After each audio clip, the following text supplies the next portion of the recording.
Hello everyone, welcome to पढ़ लिया। दोस्तों, इस क्लास में हम लोग जो डिस्कशन करेंगे वो गेट की पीवाईक्यू है, डिजाइन ऑफ टॉर्सन वाले टॉपिक को लेके। लास्ट लेक्चर में हमने डिजाइन ऑफ टॉर्सन के बारे में सारी बातें करी थी, क्या होता है, किस तरीके से होता है और हम लोग कैसे उसको डिजाइन करते हैं। और मैंने ये भी कहा था कि गेट के अंदर अभी अगर हम मान लें पिछले 20 से 25 साल के अंदर देखें तो इतने ज़्यादा क्वेश्चन नहीं आए, बहुत कम क्वेश्चन पूछे गए। और जो क्वेश्चन पूछे गए हैं वो ओनली दो फॉर्मूले पे बेस्ड हैं, equivalent shear force as well as equivalent bending moment को लेके, MUE और VUE उन दोनों को लेके। बाकी डिजाइनिंग का प्रॉब्लम गेट के अंदर नहीं पूछा जाता, तो आपको ध्यान भी नहीं देना है। चलिए, तो हमने वहां पे ये देखा था कि हमारे पास में अगर कोई भी सेक्शन है जिसके ऊपर बेंडिंग मोमेंट भी लग रहा है, शियरिंग फोर्स भी लग रहा है और टॉर्सन भी लग रहा है, तो जब टॉर्सन का इफेक्ट में बेंडिंग मोमेंट और शियरिंग फोर्स के प्लेन में अगर कंसीडर करता हूं दोस्तों, तब उस केस में उसका बिहेवियर क्या होगा, कैसे होगा और कितना शियरिंग फोर्स बढ़ता है, कितना बेंडिंग मोमेंट बढ़ता है, उसको लेके हमने सारी बातें डिटेल में डिस्कशन करी थी। और हमने ये भी देखा था कि टॉर्सन की वजह से जो टेंशन रेनफोर्समेंट होता है वो हम लोग कंप्रेशन फेज के अंदर प्रोवाइड करते हैं। That was easy. चलिए, तो यहां पे अगर हम देखें तो क्वेश्चन क्या पूछा गया है, दिस इज द क्वेश्चन। ये क्वेश्चन जो है डिजाइन ऑफ शियर वाले चैप्टर में था, तब मैंने कहा था कि मैं टॉर्सन वाले सेगमेंट में डिस्कस करूंगा क्योंकि इसमें टॉर्सन के कंसेप्ट यूज किए जा रहे हैं। तो वहां पे मैंने सिंपली इसको छोड़ दिया था, कहा था कि इसको टॉर्सन में डिस्कशन करेंगे। So look at this.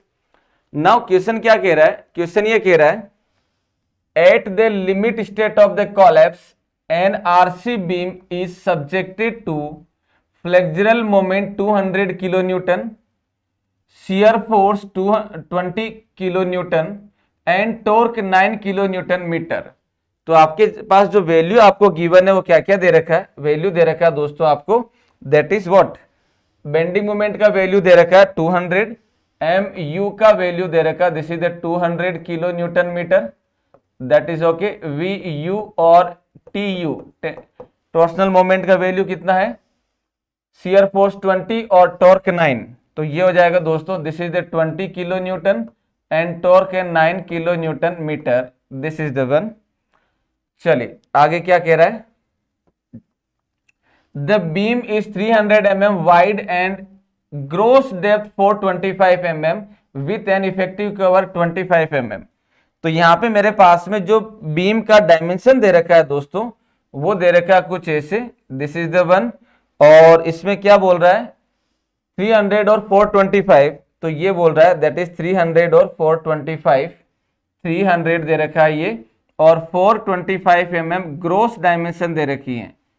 और उसमें जो कवर दे रखा है दोस्तों, इफेक्टिव कवर वो दे रखा है that is DC is equal to, cover दे रखा है मुझे 25 mm, so this value is 25 mm। चलो ये डेटा दे रखा है, आगे क्या कह रहा है, now the equivalent nominal shear stress tau VE as calculated by using the design code turn out to be lesser than the design shearing strength tau C of the concrete। यानी कि ये कह रहा है कि तुम इक्विवेलेंट शियर स्ट्रेस निकालते हो टाउ VUE के रेस्पेक्ट में, वो कम आ रही है टाउ C के रेस्पेक्ट में, तब उस केस में क्या कह रहा है, इक्विवेलेंट शियर फोर्स VE कितना होगा। तो दोस्तों इक्विवेलेंट शियर फोर्स का इक्वेशन क्या होता है, ये होता है that is VU plus 1.6 TU by B। Equivalent shear force का अगर मैं फॉर्मूला देखता हूं तो क्या हो जाएगा, इक्विवेलेंट शियर फोर्स हो जाएगा, इक्विवेलेंट शियर फोर्स हो जाएगा दैट इज VUE, और ये हो जाएगा दोस्तों VUE is equal to VU plus 1.6 TU by B। So यहां पे पुट कर दो, तो VU है आपके पास में 20 plus 1.6 into 9 divided by B, this is the 0.3, तो ये हो जाएगा VUE is equal to what is this, तो ये वैल्यू हो जाएगा आपके पास में 20 plus 1.6 into 9 divided by 0.3, so this value will be 68 kilo newton, this value will be 68 kilo newton। so the correct answer is the this one। ये 2 marks थे, just put the value, get the answer। आगे क्या कह रहा है question number 2, equivalent flexural moment MEQ for the designing the longitudinal tension steel. Equivalent bending moment का value हमें निकालना है। तो इक्विवेलेंट बेंडिंग मोमेंट का वैल्यू क्या हो जाएगा,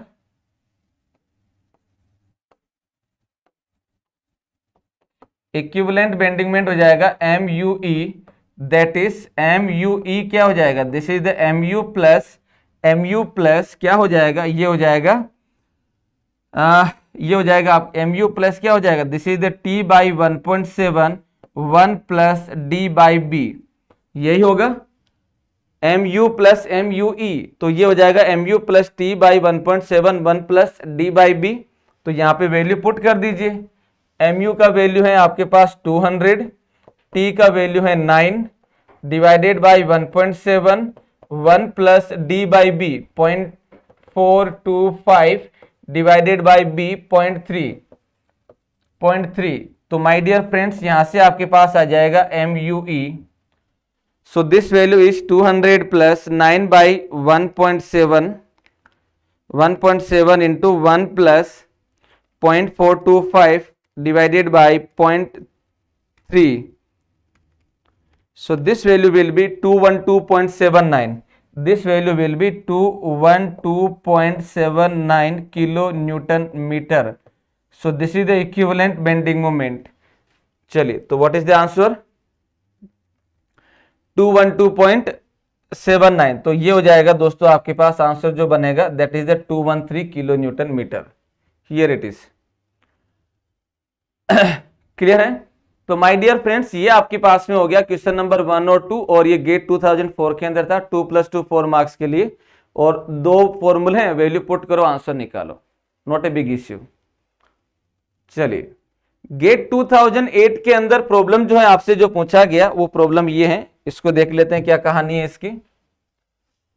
A reinforced concrete beam of rectangular cross section width 230 and effective depth 400 mm is subjected to a maximum factored shear force 120 kilo Newton. यानी कि हमें जो सेक्शन दे रखा है दोस्तों वो सेक्शन दे रखा है कुछ ऐसे, दिस इज द वन, और इसमें जो डायमेंशन हमें दे रखी है वो हो जाएगा that is 230 into 400 mm। So this is the 230 into 400 mm effective depth. This is the D equal to 400 mm effective depth. Look at this. 400 effective depth subjected to maximum factored shear force 120. तो ये factored shear force लग रहा है इसमें VU is equal to 120 kilo Newton. चलिए आगे क्या कह रहा है, The grade of concrete main steel and stirrup M20 415 और 250। तो इसमें अगर हम देखें तो भाई हमारे पास जो डेटा दे रखा है वो क्या है, दे रखा है इसके अंदर M20 ग्रेड कंक्रीट हो गया, FE 415 मेन रेनफोर्समेंट के लिए, और FE 250 जो दे रखा है वो किसके लिए दे रखा है, शियर रेनफोर्समेंट के लिए। शियर रेनफोर्समेंट के लिए हमें ग्रेड दे रखा है 20 415 और 250, 20 415 और 250 respectively. For the area of main steel provided, जितना एरिया ऑफ दे रखा है, the design shear strength tau c as पर IS 4566.48 मेगापास्कल। टाउसी का वैल्यू हमें दे रखा है that is the 0.48 megapascal. So ये हो जाएगा दोस्तों टाउ सी का वैल्यू हमें दे रखा है, टाउ सी का वैल्यू दे रखा है 0.48 मेगापास्कल। चलो जो भी एरिया ऑफ स्टील है उसके रेस्पेक्ट में। आगे क्या कह रहा है, the beam is design for the collapse limit state, यानी कि हमें फैक्टर लोड को लेके बात करना, सर्विसिबिलिटी को लेके नहीं करना है। नेक्स्ट कह रहा है the spacing of two legged 8 mm stirrup to be provided. ये तो शियर का प्रॉब्लम है, डिजाइन ऑफ शियर का प्रॉब्लम है। तो इसके अंदर अगर हम देखें तो क्या होगा, हमें स्पेसिंग निकालना किसको लेके, 2 लेग वर्टिकल स्टीरअप है ये 8 mm डाया का। तो मैं यहां पे अगर बात करता हूं दोस्तों तो मेरे पास में शियर एनफोर्समेंट जो है वो क्या हो जाएगा, 2 leg 8 mm dia, 8 mm dia. और हमें क्या निकालना है, स्पेसिंग निकालना है।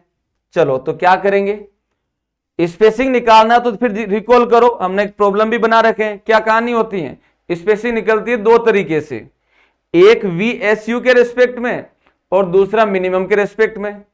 तो पहले चेक कर लो कि इसके अंदर आपको जो है वो मिनिमम के रेस्पेक्ट में निकालना है या फिर VSU के रेस्पेक्ट में।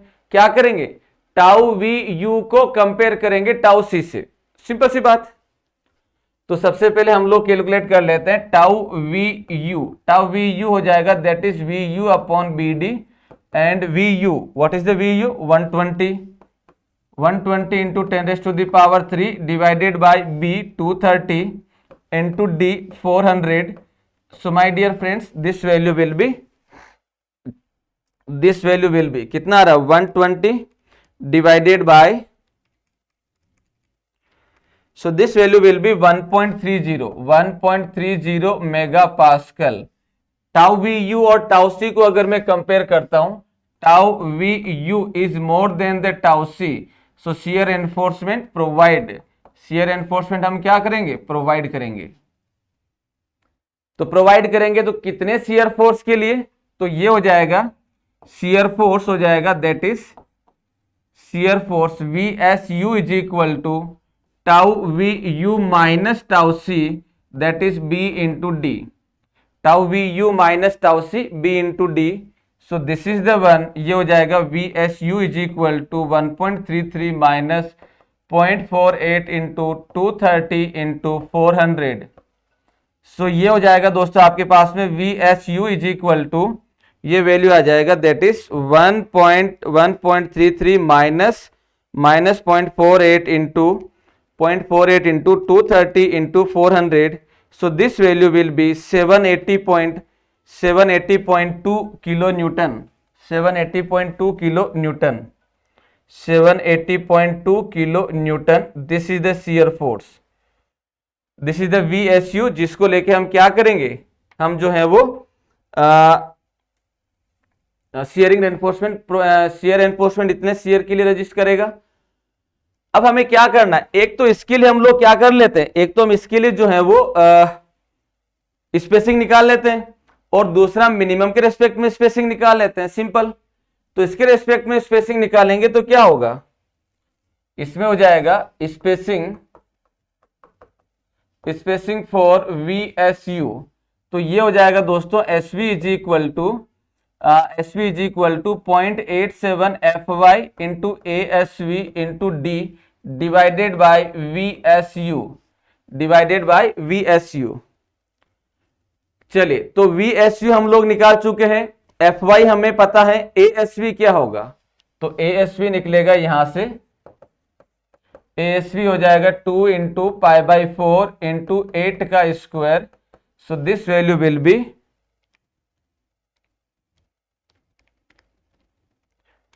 100.53। तो ये हो जाएगा दोस्तों 100.53 mm स्क्वायर, 100.53 mm स्क्वायर। तो now put the value 0.87 into 250 into ASV 100.53 into D 400 divided by VSU 78.2 into 10⁻³ सो यहां से SV आ जाएगा 0.87 into 250 into 100.53 into 400 divided by 78.2 E3। So this value will B 111.84 mm, 11.84 mm। तो ये हमने spacing निकाला VSU के respect में, ये हमने स्पेसिंग निकाला VSU के रेस्पेक्ट में। और दूसरा हो जाएगा spacing for minimum shear enforcement, तो मिनिमम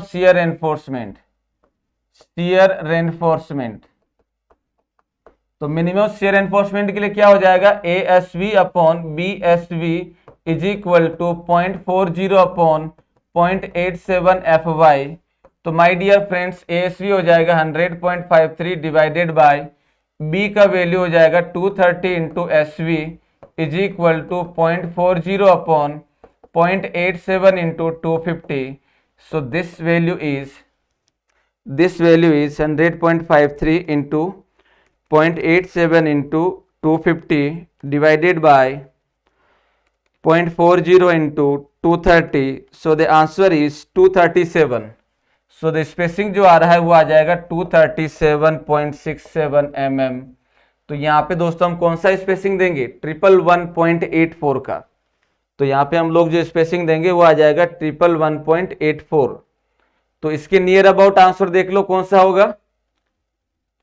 111.84. तो हम लोग जो स्पेसिंग देंगे वो देंगे हम लोग, that is the 115 mm. Here it is. So my dear friends, इस तरीके से आप क्या कर सकते हो, इस तरीके से जो है आप लोग आंसर निकाल सकते हो. क्लियर है? चलिए नेक्स्ट क्या कह रहा है? नेक्स्ट हो जाएगा आपके पास, दैट इज नेक्स्ट हो जाएगा सेकंड प्रॉब्लम. नेक्स्ट ये कह रहा है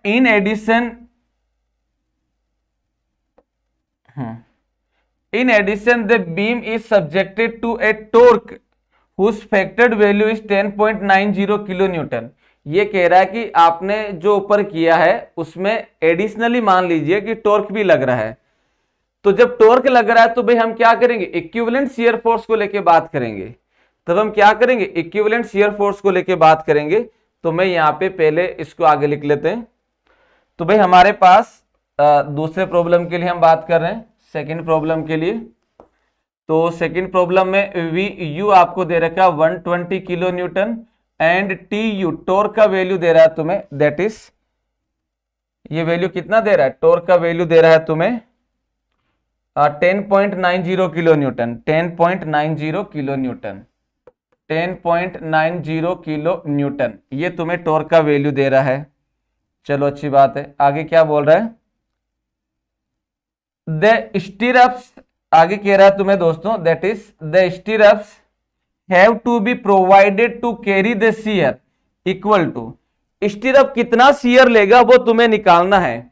तो भाई स्टीरअप कितना शियर लेगा? तो स्टीरअप कितना शियर लेगा? इक्विवेलेंट शियर फोर्स में से कंक्रीट जितना शियर ले रही है उसको माइनस कर दो, बाकी जो बचा होगा वो कौन लेगा? वो इक्विवेलेंट शियर फोर्स लेगा. सिंपल सी बात है. तो यहाँ पे कंसेप्ट क्या होगा दोस्तों? हमारे पास कंसेप्ट ये होगा कि भाई इक्विवेलेंट शियर फोर्स जो है VSU क्या हो जाएगा? ये हो जाएगा VUE equivalent shear force minus VC. Equivalent shear force जितना आ रहा है उसमें से VC माइनस कर दो. What is the VC? तो VC हो जाएगा tau C into B into D, और ये आपके पास में आ जाएगा VUE. सो ये आ जाएगा VSU जिसके लिए हमें शियर एनफोर्समेंट देना होगा. Simple. What is the VUE? VUE हो जाएगा equivalent shear force. Equivalent shear force हो जाएगा दोस्तों VU plus 1.6 TU by B. तो ये हो जाएगा दोस्तों 120 plus 1.6 into T 10.90 divided by B. What is the B here? B का वैल्यू दे रखा 230, तो मीटर में हो जाएगा ये 0.23. So my dear friends VUE का जो वैल्यू आएगा वो आ जाएगा 120 plus 1.6 into 10.90 divided by 0.23. So this value will be 195.83 kilo Newton. This is the one. तो ये वैल्यू कितना आएगा दोस्तों आपके पास? 195.83 किलो न्यूटन. सिंपल. अब क्या करना है? अब हमें टाउ VUE का वैल्यू मिल गया tau C B into D. What is the tau C? तो टाउ C का वैल्यू दोस्तों हमें गिवन है क्वेश्चन के अंदर 0.48. B पता है, D पता है, तो पुट कर लो. तो टाउ C का हो जाएगा 0.48.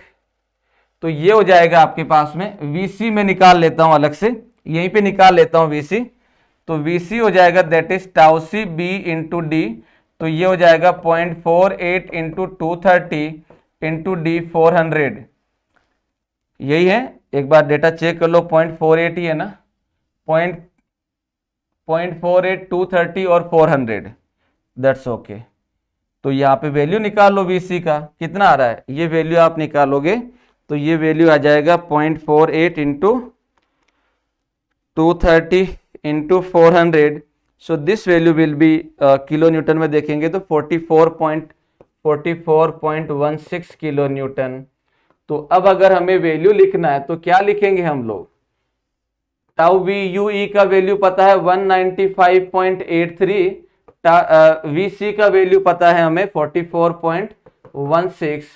सो my dear friends that answer is 195.44.16, so that value is 151.67। तो इसके नियर अबाउट जो आंसर होगा दैट इज योर आंसर। तो 151.67 क्या होगा, इसके नियर अबाउट जो आंसर होगा दैट इज द 150। आंसर आ रहा सही, एग्जैक्ट मैच कर रहा है। कई बार ये रहता है कि 151 की जगह 152 153 लिख देते, नॉट ए बिग इश्यू।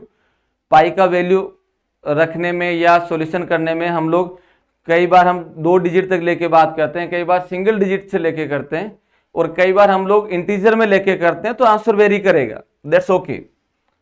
तो वो कोई इश्यू नहीं है। So this is the one. So दोस्तों डिजाइन ऑफ टॉर्सन के अंदर जब से गेट का पेपर हुआ है और 2022 तक ओनली ये 4 प्रॉब्लम आए हैं।